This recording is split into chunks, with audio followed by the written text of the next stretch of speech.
C'est une situation choquante au cœur de Bruxelles. Des milliers de demandeurs d'asile dorment dans les rues de la capitale belge, 2 à 3 000 selon les ONG, car il n'y a plus de place dans le réseau d'accueil, saturé depuis des mois. On en parle avec vous, Sociéta Ngo. Vous êtes la directrice du CIRE en Belgique, la coordination et initiative pour réfugiés étrangers. Sociéta Ngo, comment expliquer d'abord cette situation? Pourquoi ces adultes et ces enfants dorment dans la rue en plein hiver? Alors, la situation n'est malheureusement pas récente. Ça fait déjà plus d'un an. En septembre 2021, la situation a commencé à se dégrader. Et donc, il y a eu des hommes isolés laissés à la rue. Et puis, au fur et à mesure des mois, la situation s'est empirée pour toucher l'ensemble des personnes demandeuses d'asile. Donc, il faut savoir que le FEDASIL, qui est l'agence fédérale belge en charge de l'accueil des demandeurs d'asile, a trop peu de place, simplement. Et le modèle d'accueil qui est plébiscité par nos décideurs politiques est l'accueil en centre communautaire. Et donc, nous assistons depuis une année à une impossibilité ou une quasi-impossibilité de la part de FEDASIL à offrir une place à toutes les personnes qui en ont le droit. Et donc, maintenant, nous avons à la rue des hommes seuls, des familles, des mineurs. Et cette situation est gravissime puisque, vous l'avez dit, il y a on estime entre 2 et 3 000 personnes, le nombre de personnes qui devraient dormir dans un centre d'accueil et qui ne peuvent pas exercer ce droit. Elles sont à la rue ou dans des squats aujourd'hui. Alors je rappelle d'ailleurs que l'État belge avait été condamné il y a un an à payer une astreinte de 5 000 € par jour pour le cas où au moins une personne ayant présenté une demande de protection internationale et souhaitant mettre en œuvre son droit à l'accueil sera vue refusée. Est-ce qu'il y a un manque de volonté politique aujourd'hui à héberger ces femmes, ces hommes et ces enfants ?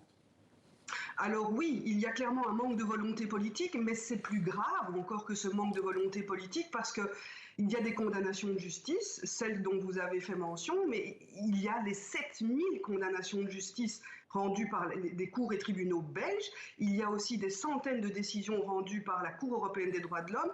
Et la commissaire européenne aux droits de l'homme a rappelé à l'ordre la Belgique aussi en lui rappelant ses obligations. Ce qu'on entend de la part de nos dirigeants, c'est qu'il n'y a pas de volonté politique, on fait ce qu'on peut.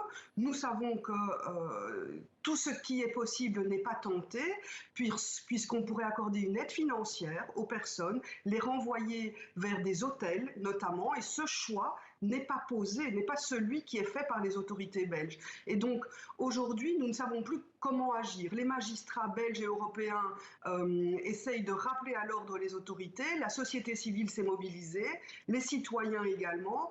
Nous sommes très préoccupés parce qu'il y a des situations de gale, malheureusement, et de diphtérie dans un squat qui regroupe plus de 1000 personnes au cœur de Bruxelles. C'est très très préoccupant, d'autant plus que nous ne voyons pas d'issue à cette crise. Alors, vous avez évoqué cette solution d'aide financière et de renvoi vers les hôtels. Est-ce que là, on assiste peut-être aussi à un pourrissement de la situation, puisque vous l'avez dit, la justice, l'Europe, les ONG interpellent le gouvernement, mais on a l'impression, d'après ce que vous dites en tout cas, que ce gouvernement ne montre aucun souhait, en tout cas, de régler cette situation. Oui, on peut parler d'un pourrissement, en tout cas d'un blocage politique. La Belgique, au niveau fédéral, c'est une alliance de 7 partis différents. Et en fait, les 7 partis n'arrivent pas à se mettre d'accord sur la moindre mesure qui permettrait enfin de respecter la dignité humaine de ces réfugiés, de ces demandeurs d'asile. Il faut le dire, ce sont des personnes qui viennent d'Afghanistan, de Syrie, d'Érythrée, il y a des mineurs. Et donc, cette situation n'est pas neuve, elle n'est pas soudaine. On a vu la Belgique mettre en place des mesures bien plus ambitieuses pour faire face à l'accueil des personnes qui fuient l'Ukraine. Et pour l'instant, ça se passe relativement bien. Il y a plus de 60 000 personnes ukrainiennes en Belgique qui sont accueillies. Ici, nous avons un manque de 3, 4, 5 000 places dans le réseau d'accueil pour les autres réfugiés et on nous dit que c'est impossible, qu'on fait tout son possible pour répondre à ces obligations. Ce n'est pas le cas. Merci. Merci Sociéta Ngo d'avoir été avec nous et de nous avoir parlé de cette situation.